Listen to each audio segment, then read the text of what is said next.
yang saya sampaikan. Pangkal kaya dalam Islam menjadi orang yang sangat kaya raya, melimpah apapun yang dia inginkan adalah bersedekah, bukan menabung.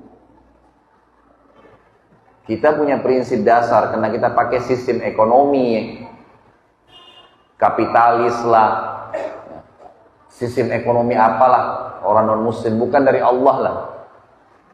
Sistemnya adalah menabung pangkal kaya. Makin sering nabung, maka makin kaya. Ini dalam Islam tertolak, nggak ada. Pangkal kaya, keluarin di jalan Allah, tuh kaya akan datang. Perhatikan, beda sekali.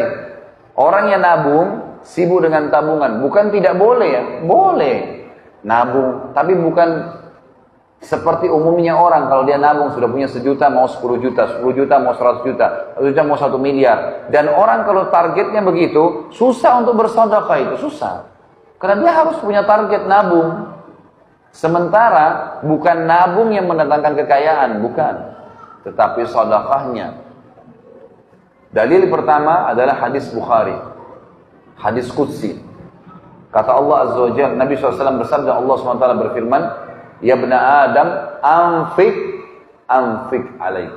Wahai anak Adam, sedekah dulu di jalanku, aku akan bersedekah padamu.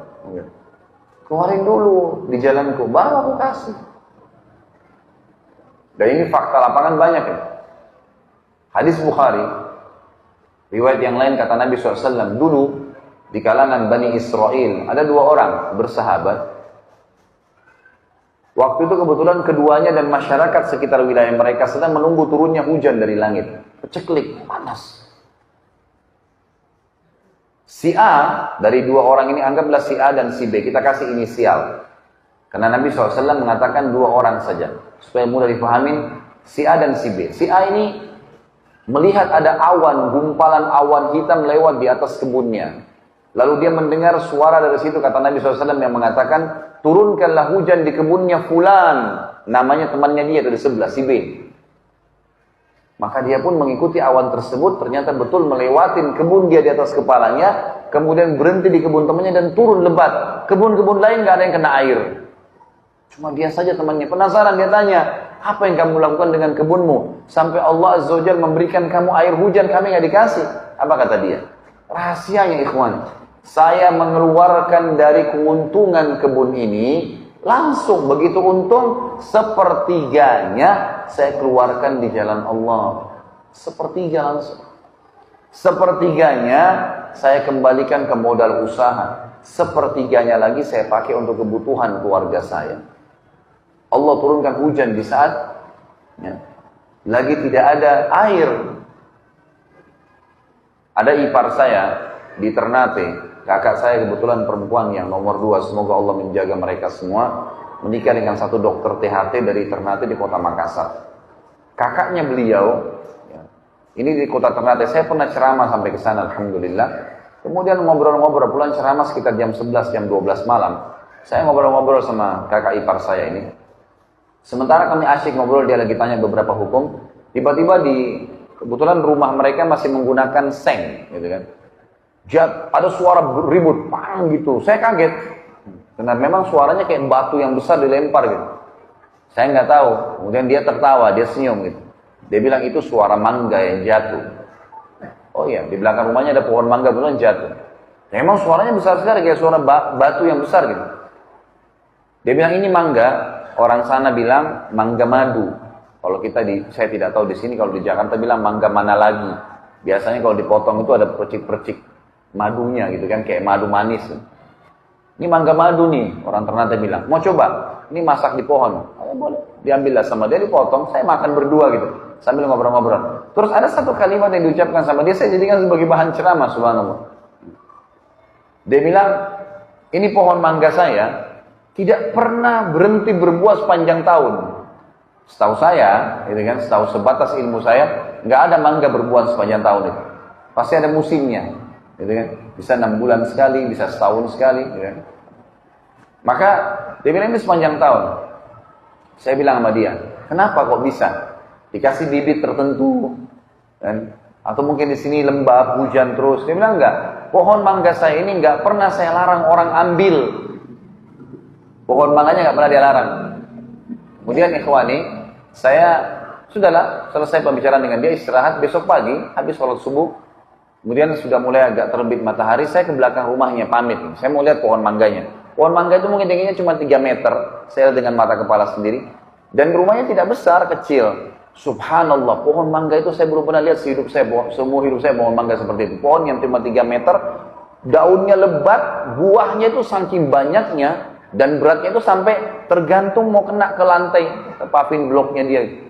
Dan pohon ini ternyata setengahnya pohon itu di dalam rumahnya dia, setengah lagi di luar pagarnya. Gitu. Dia pas keluar, dia bilang sama saya, ini yang di dalam rumah, ini yang saya pakai dengan keluarga saya. Yang di luar tuh tepat seperti setengah, kayak terbagi 2 pohon itu. Setengahnya lagi siapapun lewat mau ambil silahkan. Sampai kadang-kadang pedagang lewat ngambil, dijualin sama dia, dibiarin. Terus saya bilang, oh ini rahasianya. Di Jakarta saya bilang, dan di sini juga saya bilang sama antum sekalian, bedakan dengan kondisi kita coba. Pohon mangga kita kalau ada buahnya, diapain buahnya? Dibungkus, diikat, kalau perlu tulis, jangan dicabut.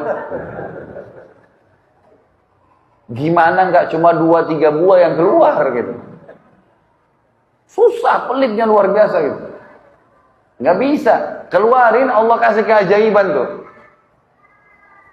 Antum mau lihat efeknya seketika, coba nanti kalau lagi mampir di satu rumah makan, gitu kan?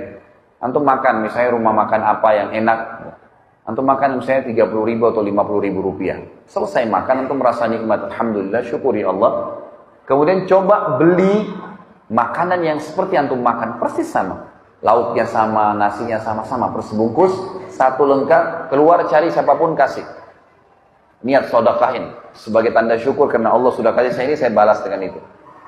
Lihat bagaimana responnya Allah nanti datang rezekinya. Dan ini melebar ya, ini bukan kemana-mana. Bisa saja dengan 1 bungkus nasi, Allah nggak balas kita dengan 1 bungkus nasi, tapi mungkin Allah kasih kesehatan 3 bulan, 1 tahun. Mungkin nanti ada yang traktir kita makan berulang-ulang, mungkin macam-macam. Ada kisah yang menarik, kisah ulama tabi'in yang bernama Abdullah bin Mubarak. Abdullah bin Mubarak rahimahullah terkenal ulama tabi'in yang masyhur dengan kesolehannya, dan dia bersahabat dekat dengan ulama tabi'in yang lain bernama Fudail bin Iyad radhiyallahu rahimahullah semuanya. Ini 2 orang ini terkenal sekali. Jadi hampir subhanallah, apalagi kalau berbicara tentang masalah tazkiyatun nafs, ya, kesucian hati, jiwa. Ini 2 orang ini selalu muncul namanya nih. Abdullah bin Mubarak dan Fudail bin Iyad. Ini 2 orang saling bersahabat. Tentu ada kisah-kisah masa lalu mereka, tapi saya bahas langsung ke the point. Ada satu perilaku yang menarik nih. Keduanya ini kebetulan orang kaya raya, pengusaha, ya. Tentu Fudail bin Iyad dulu ini bekas perampok, tapi sadar. Ada kisah sendiri bagaimana dia sadar ya. Saya nggak bahas itu. Setelah dia sadar, dia belajari agama, dia mulai hafal Quran, jadi ulama, dan akhirnya jadi pengusaha. Bersahabat dekat dengan Abdullah bin Mubarak. Ada satu tradisi yang mereka lakukan menarik nih. Jadi Abdullah bin Mubarak sama Abdullah bin Iyad ini suka janjian. Sholat subuh kita sholat di masjid A, misal contoh. Ya. Kemudian duhur, asar, maghrib kita pisah tempat. Misalnya nanti Abdullah bin Mubarak bilang sama Fudail bin Iyad, nanti kamu duhur, asar, maghrib, kamu sholatnya di masjid B, C, D.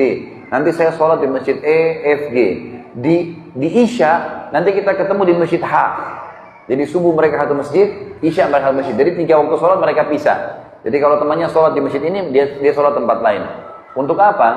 Di 3 waktu sholat itu, duhur, asar, dan maghrib, tidak meluangkan waktu terlalu banyak. Habis sholat 5 waktu, khusus saja, mereka itu selalu janjian untuk mencari siapa orang yang masih tinggal di masjid dan ibadah apa yang sedang dikerjakan. Misal, ada orang di pinggir masjid sana lagi baca Quran, didatangin sama dia. Kenapa anda baca Quran? Apa motivasinya? Oh ini. Jadi dia dapat ilmu lagi. Ada orang di sana di ujung sujudnya lama. Ditanya sama dia, kenapa anda sujud lama? Apa motivasinya? Ada yang, apa saja ibadah yang dia lihat di masjid itu saja. Kalau nggak ada ya sudah. Tapi kalau ada, Duhur, asar, maghrib. Nanti isya mereka saling sharing. Nih tadi saya ketemu ini nih, tadi saya lihat begini. Jadi tiap hari selalu dapat kisah-kisah baru gitu. Dari orang-orang yang melakukan ibadah. Untuk meningkatkan kualitas ibadah mereka. Dan ini satu perilaku yang luar biasa ya. Saya sarankan ikhwani diri saya dan juga diri antum sekalian. Tentu kalau saya bilang ikhwani, kalau kita globalkan masuk semua akhwat ya. Jadi ini akhwatnya jangan tersinggung di atas. Jadi ini semuanya ya. Kita harus memahami satu poin dalam ibadah, jangan stuck di satu level, tapi kualitas ibadah tingkatkan. Firman Allah Subhanahu wa taala, saya kembali ke kisah Abdullah bin Mubarak. Firman Allah Subhanahu wa taala, "A'udzubillahi minasyaitonir rajim. Innallaha la yughayyiru ma biqaumin hatta yughayyiru ma bi anfusihim." Allah tidak akan mengubah keadaan satu kaum sampai mereka mengubah diri mereka sendiri. Apa kata ulama tafsir? Ini dari buruk menjadi baik. Ini sudah umum orang tahu. Misal, dia dari berbuat dosa kepada sadaran taubat. Ini sudah umum orang tahu. Tapi banyak orang tidak tahu, masuk dalam ayat ini, sudah baik menjadi lebih baik. Ini masuk di dalamnya. Kalau antum setelah ikut pengajian sunnah, udah paham sunnah Nabi SAW, kemudian merasa puas dengan ibadah yang sudah dikerjakan, tidak berusaha meningkatkan kualitasnya, maka antum akan stuck di situ nanti. Ikhwannya kita dianjurkan untuk meningkatkan kualitas. Selalu berusaha, jangan pernah berhenti menuntut ilmu, jangan pernah berhenti untuk minta dinasihatin, jangan pernah berhenti untuk selalu meningkatkan apapun yang kita kerjakan. Kalau kita biasa sedekah 1.000 rupiah, sekarang kita sedekah 2.000 rupiah. Kalau kita biasa 2.000 rupiah, kita tingkatkan 5.000 rupiah. Kalau sekarang kita terima zakat, tahun depan bagaimana saya mengeluarkan zakat. Selalu beda orang yang punya target dan dia sudah mulai melangkah, Allah akan mudahin tuh. Yang penting dia ubah dulu, dia mulai dulu. Seperti bola salju. Saya kayaknya sadar ini Ustadz umur 35 tahun, 40 tahun. Susah saya hafal Quran. Nggak bisa, jangan bilang begitu. Tidak ada kata terlambat. Mulai dulu, coba dulu. Kita belum coba sudah berhenti, sudah putus asa. Enggak, itu syaitan. Harus begitu. Begini rasionalnya. Kalau ada dua orang pegawai, si A dan si B.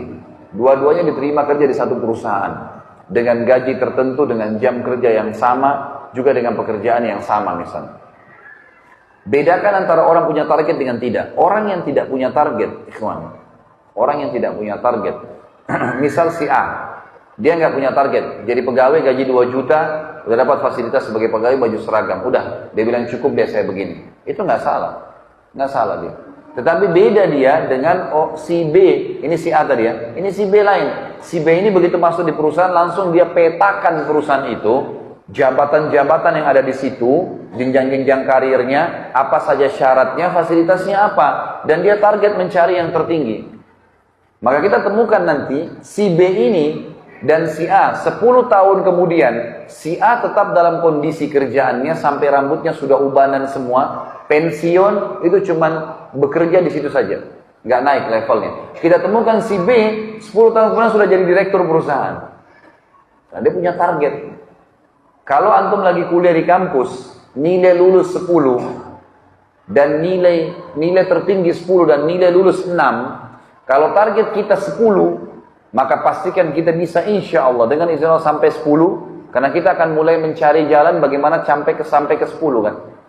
Kita akan sampai ke 10 atau minimal dekat dengannya 9 atau 8. Kalau kita targetnya 6, nilai pas lulus, maka yang terjadi kita bisa 6 atau di bawahnya. Bisa nggak lulus. Bedain. Kita selalu dianjurkan untuk menaikkan kualitas. Kata Nabi SAW, janganlah seseorang berkata, dulu saya pernah sholat malam. Itu dulu. Dulu saya waktu umur 17 tahun pernah sholat malam selama setahun. Dulu, nggak usah khawatir, tercatat, aman. Allah sudah siapkan sekretaris tanpa digaji di pundak kanan kita. Nyatat semua. Nggak pakai disuruh, dicatat sama dia. Sampai detail-detailnya dicatat. Menghayalnya pun dicatat. Nggak dibayar, nggak diapa. Nggak ada apa-apa. Tapi sekarang, besok, lusa, karena tiap hari punya buku lembaran amal nih. Harus dipikirin tuh. Masalah kualitasnya. Inilah yang dilakukan oleh Abdullah bin Mubarak dengan Fudail bin Iyad. Ringkas cerita ikhwani. Abdullah bin Mubarak satu waktu pergi umrah ke Mekah. Sahabatnya Fudail bin Iyad tinggal di Irak. Mereka tinggal di Irak soalnya.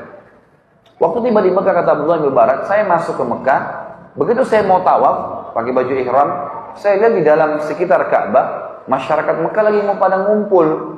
Dan pada saat mereka lagi pada ngumpul, rupanya imamnya Masjid Haram dan juga gubernurnya Mekah pada saat itu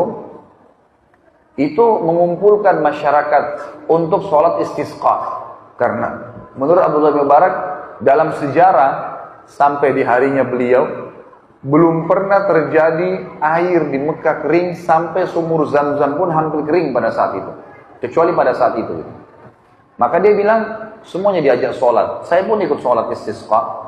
Begitu selesai sholat, imamnya balik ke hadap ke makmum seperti sunnah Nabi SAW, mengingatkan mereka tentang masalah dosa, taubat, agar kembali kepada Allah Azza wa Jalla. Diingatkanlah seperti itu. Maka pada saat dia bilang sementara diingatkan, biasanya kalau doa dan sholat kita diterima, maka minimal mendung, minimal. Panasnya kurang, maksimal turun hujan langsung setelah istisqa. Gitu. Tapi di situ dia bilang, saya tidak lihat ada tanda-tanda itu.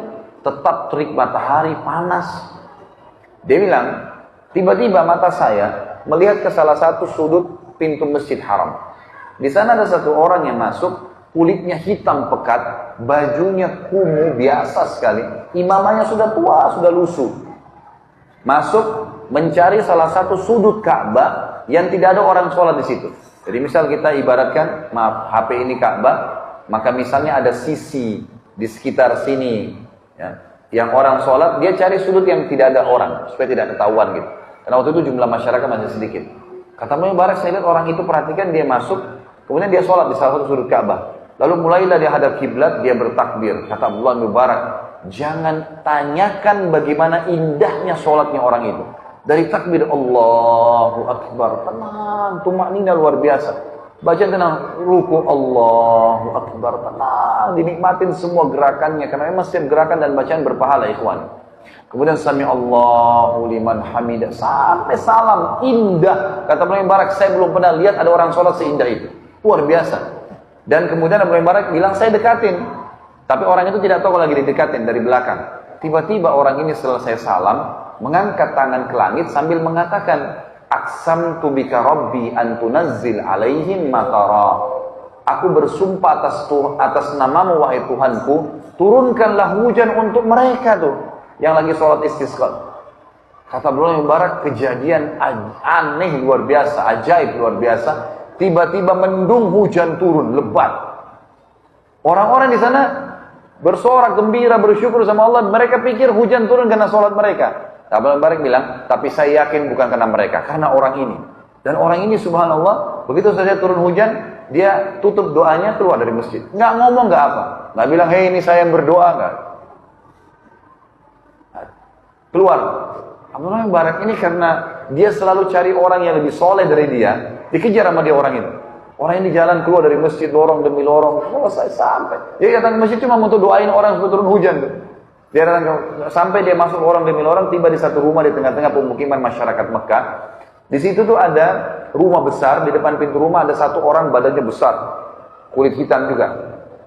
Orang ini berikan salam masuk ke dalam. Abdullah bin Mubarak dari jauh dikejar. Begitu tiba dia berikan salam kepada orang yang badannya besar depan rumah. Assalamualaikum warahmatullahi wabarakatuh. Dia jawab, Waalaikumsalam warahmatullahi wabarakatuh.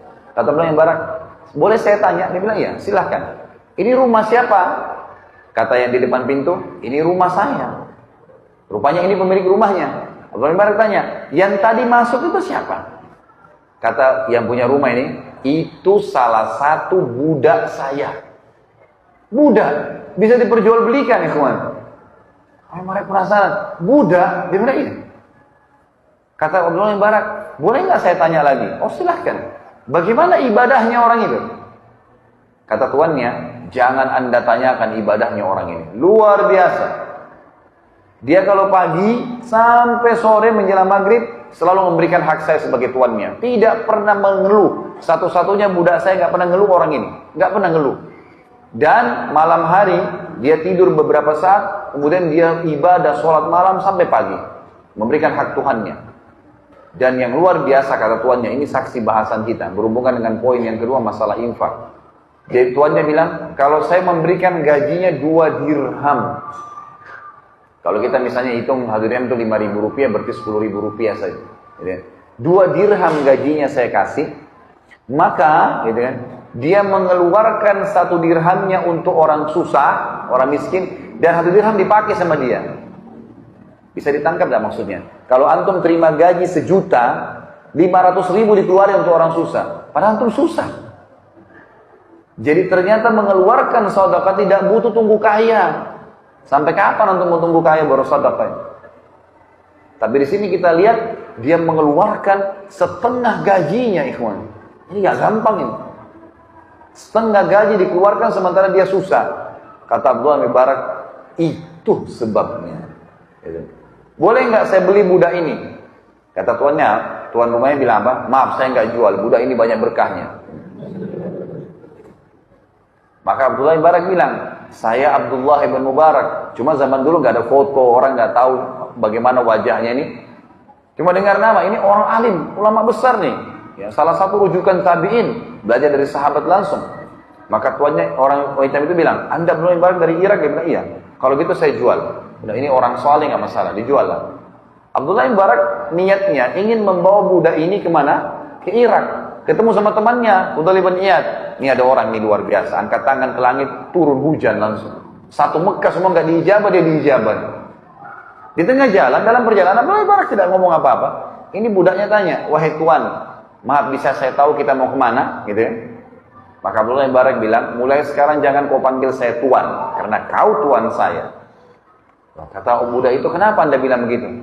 Abdullah bin Mubarak di sini mengakui kekeliruan kecilnya. Dia bilang, saya menceritakan kepada dia, ya, dan saya menyesal kenapa saya ceritakan. Dia bilang, saya mengatakan tadi waktu lagi sholat istisqa di Masjid Haram, saya ikut sholat dan saya melihat tidak ada tanda-tanda diterimanya sholat kami. Dan saya melihat Anda masuk pada saat itu di masjid. Saya lihat Anda sholat dan saya tahu Anda berdoa kepada Allah. Dan saya yakin hujan turun karena doa Anda. Budak ini waktu dengar kalimat tersebut mengatakan, apakah Anda melihat itu Tuan? Dia bilang iya. Kata budak ini apa? Bisa Anda izinkan saya sholat 2 rakaat? Kata Mubarak, silahkan. Dengar sholat ini pasti bagus nih. Maka yang terjadi budak itu pun kata Mubarak berwudu. Wudunya sangat luar biasa, tenang, sempurna semua anggota tubuhnya. Terus hadap kiblat sholat. Dia bilang, jangan tanyakan indahnya sholatnya. Sama persis dengan waktu di masjid tadi. Takbirnya tenang, rukuknya tenang. Dia tidak ada orang di sebelahnya. Banyak sholat sampai selesai haknya dikasih.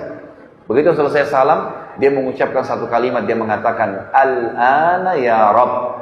Artinya, sekarang wahai Tuhanku. Tiba-tiba apa ikhwani? Mati orang itu. Meninggal. Budak ini mati. Ini kisah nyata. Ini akan dipindahin dulu. Meninggal orang ini. Abdullah bin Mubarak periksa, cek, meninggal. Dan cuma berdua di jalan, di padang pasir. Maka Abdullah bin Mubarak mengatakan, saya pun mengurus jenazahnya.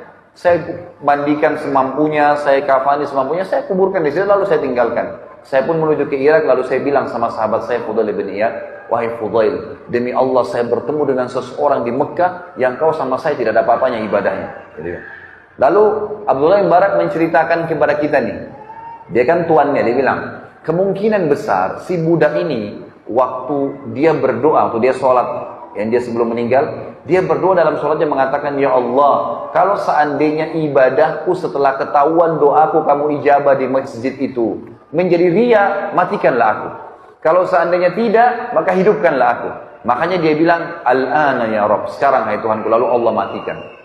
Dia karena takut riya, maka dia dua orang seperti itu. Tapi saksi bahasa Tuhan, tidak menunggu kaya raya untuk sedekah. Setengah gaji dikeluarin. Dan kalau antum berikan Allah, berikan yang terbaik. Coba, saya mau tes. Jujur tapi ya. Hah?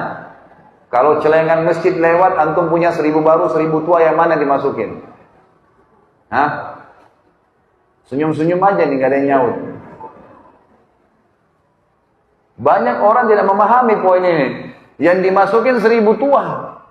Bahkan kadang-kadang tidak malu subhanallah, dikorek kantongnya cari koin yang paling kecil. Celengannya juga seng, bunyi, teng gitu. Subhanallah. 1000 tua yang antum taruh ini, minta sama Allah Pak, kesehatan, kekuatan, keturunan, selamat dari neraka, masuk dalam surga, rewel.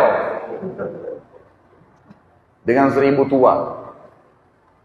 Bagaimana bisa? 1000 baru masukkan. 1000 tua pakai belanja di luar sana. Karena itu harta antum yang sebenarnya tuh. Kata Nabi SAW dalam hadis Bukhari Muslim, hartamu yang sebenarnya yang kau infakkan di jalan Allah. Karena itu Allah akan pelihara itu. Dalam hadis Bukhari yang dikatakan Allah memelihara sedekah seseorang di antara kalian seperti menanam sebuah pohon di sebelah arsy-Nya, gitu kan? Sehingga tumbuh menjadi pohon yang besar dan memiliki ranting-ranting dan buah yang banyak. Jadi kita akan panen pahala yang besar. Yang hartamu yang bukan sebenarnya yang kau habiskan untuk makanan, minuman dan pakaianmu. Itu hadis sahih. Jadi banyak manusia yang tidak sadar. Kalau antum lihat orang fakir miskin, ikhwani, dan mereka lewat, ya, beda pahalanya. Kalau kita sebelum diminta sudah memberi, dengan kalau diminta baru kita beri, beda pahalanya orang sebelum tidur niat sholat malam dengan orang kebetulan bangun mau sholat malam. Sama-sama dapat pahala tapi beda, punya nilai plus. Perlu difahamin poin ini. Ini penting sekali, ikhwan. Berikan yang terbaik untuk Allah Subhanahu wa taala. Kita lagi buka dompet, ada orang fakir miskin lewat, ada 5.000, ada 50.000, ada 100.000. Yang mana syaitan bisikin supaya antum kasih? 5.000. Itu pun 5.000 dikatakan masih besar. Coba cari di kantong kamu, mungkin ada 1.000 yang kelipat. Ambil 100.000 keluarin, kasih fakir miskin. Itu kata kuncinya. Ikhwani, hadir majlis ilmu seperti ini tujuannya mengubah keadaan. Ini bukan testimoni, tes hadir atau seremoni ngeramaikan, bukan. Antum keluar di sana berubah. Praktekin ilmu. Ini bukan cuma dongeng kita duduk di sini di masjid, cerita-cerita kosong, enggak. Semua kisah nyata yang saya sampaikan, ikhwani, masukkan dalam hati. Praktekin. Harus begitu. Baru bisa tuh, ilmu itu tidak bisa cuma sekedar dicatat, cuma sekedar oh ya, dengar bagus ya kisahnya, enggak. Antum buat apa dengan ilmu itu? Karena kisah-kisah ini ternukil kepada kita, ikhwani, Allah SWT jaga supaya kita contohi, supaya kita praktekin. Mulai sekarang sedekah yang terbaik, keluarkan. Jangan tunggu kaya raya. Kalau orang kaya cuma keluarin, subhanallah, kadang-kadang saya tegur jemaah saya di Jakarta. Di lampu merah Jakarta biasa ada orang minta tuh. Ada fakir miskin susah, bajunya sudah rusak, kesian kotor, ya Allah, sudah luar biasa. Itu mobilnya mewah. Begitu ketok-ketok kaca, dibuka sedikit kacanya. Dikeluarin jarinya, yang keluar koin 500 rupiah. La ilaha illallah. Mobil mewah, cerminnya lagi ditutup, sudah dibuka, gak mau lihat orang susah itu. Buka cermin antum tuh. Ambil uang 5.000, 10.000, kasih ke tangannya dia. Kalau sesama jenis, salaman sama dia, ya kawan. Jangan sampai masukkan dalam hati. Siapa dalam kesombongan, siapa dalam hatinya ada sifat sombong seperti biji sawi, tidak akan cium bau surga. Kata Nabi SAW dalam hadis Bukhari yang lain, innama turzaquna li fuqaraikum. Kalian dikasih rezeki justru karena orang-orang susah kalian tuh. Mereka itu. Ibnu Abbas kalau nggak mendapatkan ada yang datang minta-minta ke rumahnya, beliau keluar radhiyallahu anhu cari orang lalu dikasih. Gak ada orang yang gemar bersedekah itu kemudian miskin, gak ada. Saya menceritakan ayah saya pribadi di kota Makassar. Semoga Allah menjaga beliau sekarang masih hidup, alhamdulillah. Dan beliau tidak hadir. Dan ini bukan masalah riya, tapi saya mengambil pelajaran. Ayah saya punya satu tradisi, ikhwani, yang saya terharu betul, luar biasa gitu. Di kota Makassar, dari sudah lama ini, sudah hitungan tahunan. Saya sudah tidak tahu berapa puluh tahun dijalankan oleh beliau. Umurnya sekarang sudah 80 tahunan gitu. Beliau selalu setiap pagi, habis sholat duha, jam 8:30, jam 9 keluar. Kadang-kadang beliau bawa mobil sendiri atau memang ada yang temanin, ada sekretarisnya yang temanin gitu, dari yayasan di Makassar. Itu subhanallah beliau keliling satu kota Makassar tuh. Ada tempat-tempat tertentu yang didatangi oleh beliau itu orang-orang kusta. Banyak sekali jumlahnya. Di tempat itu mereka kumpul. Lalu ayah saya datang dan yang dikeluarkan selalu diminta dari bank uang-uang yang baru. Memang tidak besar, uang 2.000, uang 5.000, uang 10.000, uang 20.000, tapi uang baru. Kemudian ayah saya punya satu hal yang sering beliau lakukan, itu beliau selalu taruh minyak wangi di tangannya, pakai minyak wangi jadi wangi. Jadi uang ini kalau disentuh jadi wangi gitu. Dikasih ke orang-orang fakir miskin ini. Saya sampai syuting gitu. Setiap dikasih dalam bahasa-bahasa Makassar biasa disebutkan gitu kan. Dia berdoa, semoga nanti Pak Haji dipanjangin umurnya, semoga nanti banyak rezekinya, selalu. Kalau saya hitung ikhwani, kalau saya hitung pribadi ya, itu beliau keluarkan satu hari bisa tidak kurang dari 700 sampai 1 juta rupiah. Itu selalu dikurangin. Padahal keadaan ekonomi bukan seorang miliarder, bukan. Tapi subhanallah sampai sekarang, saudara-saudaranya beliau, paman-paman kandung saya sendiri, itu yang dulunya kaya raya sekarang malah jatuh semua. Ayah saya tidak punya kerjaan, beliau dulu di pesantren di Makassar gitu kan. Itu subhanallah malah terus, tidak pernah berhenti rezekinya. Sedekahnya terus berjalan tuh. Kenapa?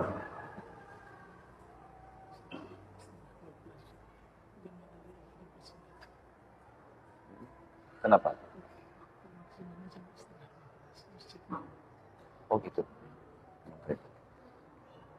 Baik, kita ambil pelajaran saya dari itu tadi dan